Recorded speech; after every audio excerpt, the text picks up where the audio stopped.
வணக்கம் நண்பர்களே. இன்று நாம பேச போறது ஒரு சாதாரண மரத்தோட கதையல்ல.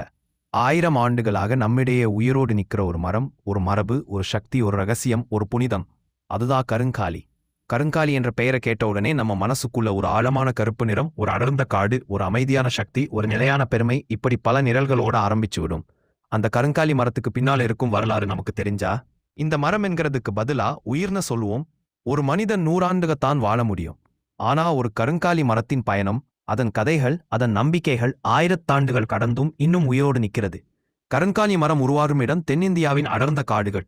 வெயிலும் மழையும் உலர்ச்சியும் மாறி மாறி தாக்கினாலும் மெதுவா வளர்ந்து உறுதியா நிற்கும் ஒரு மரம். இதன் வளர்ச்சி வேகம் மிக மெதுவு. ஆண்டுக்கு சில அங்குலம் மட்டும் மேலே போகும். அதனால இந்த மரத்தை பழையவர்கள் சாதனை மரம்னு அடைஞ்சாங்க. மெதுவாக வளர்ந்தாலும் அதன் உள்ளே தேங்குற சக்தி ஆழமானது. அதனால்தான் இந்த மரம் உதிர்தல், அழிவு, அழுக்குப்படுதல், பூச்சி தாக்குதல் எந்த காரணத்தாலும் சுலபமா மடங்க மாட்டேங்கிறது. பழமையான தமிழ் இனங்கள் வேட்டை சேகரிப்பு வாழ்க்கை வாழ்ந்த காலத்திலேயே இந்த மரத்தை கண்டுபிடிச்சாங்க. காட்டு வள்ளல்கள் இந்த மரத்தின் பட்டையை நசுக்கி தண்ணீரில் கலந்து குடிக்கும் போது உடல் சூடு குறைகிறது என்பதை உணர்ந்தார்கள். இதன் இலைகளை நைத்தால் தோல் சிக்கல் குறையும் என்பதை கண்டார்கள். அதன் தடியை தீயில் போட்டாலும் எரியவே அதிக நேரம் எடுக்கும். நீரில் போட்டாலும் கெட்டுப் போகாது. இந்த தன்மைகள் காரணமா கருங்காலிக்கு முதல் மரியாதை வந்தது. மரம் இல்ல உயிர். அதுக்கப்புறம் வந்தது சித்தர்கள் காலம். சித்தர்கள் இயற்கையை காதலிச்சவர்கள். மரம் பேசும், மண் பேசும், காற்றில் உயிர் இருத்து, இப்படி புரிந்து கொண்டவர்கள். அவர்கள் கருங்காலி மரத்தை ஆய்வு பண்ணும்போது அதில் இருக்கும் தனிமங்கள் மனித உடலுக்கு சமநிலை தரும் என்று கண்டனர்.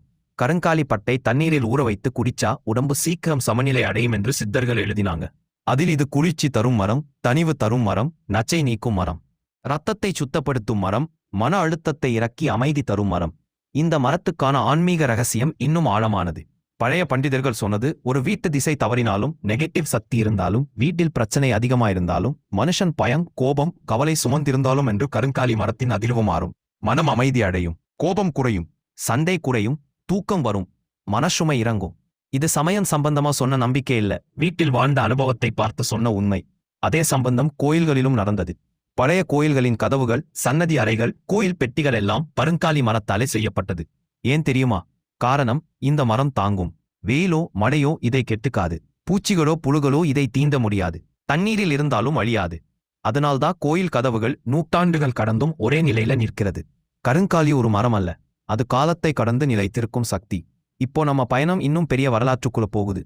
தமிழர்கள் சோழர் காலத்திலேயே எந்த மிதமான வரலாற்றுக்குள்ள போக முடியாது.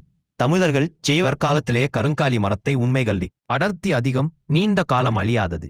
அதனால் ராணிகளின் நகைப்பெட்டிகள் இன்று வரை பாதுகாப்பாக கிடைக்கிறது. காலம் மாறி உலகம் மாறும்போது வெளிநாட்டின இந்தியாவை அடைந்தார்கள்.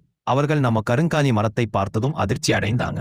இந்த மரத்துக்கு இருக்கும் சக்தியும் அழகும் உலகம் முழுக்க இல்லாதது. அவர்கள் கருங்காலியை விலை உயர்ந்த பொருளாக்கினாங்க.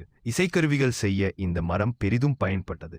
நம்ம மரத்துக்கு உலகம் மக்கள் மரம் ராஜா என்று பட்டம் கொடுத்தாங்க. அதனால இந்தியாவில் கருங்காலி மரம் வேகமாக குறைந்தது. அதன் பின்பே அரசு வந்து இந்த மரத்தை பாதுகாப்புக்குள் கொண்டு வந்தது. கருங்காலி மரம் மெதுவா வளரும் மரமாதான். ஆனா அதன் சக்தி இவ்வளவு ஆண்டுகளாக மக்கள் உணர்ந்து வந்ததால் இன்றும் இந்த மரத்தை மக்கள் தங்கள் வீட்டில் வைத்துக் கொள்கிறார்கள். சிலர் மாலையா வைத்துக்கிறாங்க, சிலர் வீட்டின் வடக்கு திசையில் கத்தை வைக்கிறார்கள், சிலர் பூஜை அறையில் வைக்கிறார்கள். எல்லாரும் சொல்வது மன அமைதி கொடுக்கும், உள்ளே இருக்கும் அழுத்தத்தை இறக்கிவிடும், வீட்டை சுத்தமான அதிர்வுடன் நிரத்தும் என்று. கருங்காலி மரத்தின் முக்கிய தன்மை அதன் நிறம். கருப்பு நிறம் பூமி சக்தியின் அடையாளம். நிலைத்தன்மை, ஆழம், அமைதி, தாங்கும் தன்மை.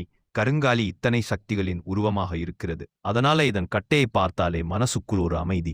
இதை தொடர்ந்தாலே உள்ளே இருக்கும் ரெஸ்ட்லெஸ்னஸ் குறையும். அனுபவமும் தத்துவமும் சேர்ந்த உண்மை.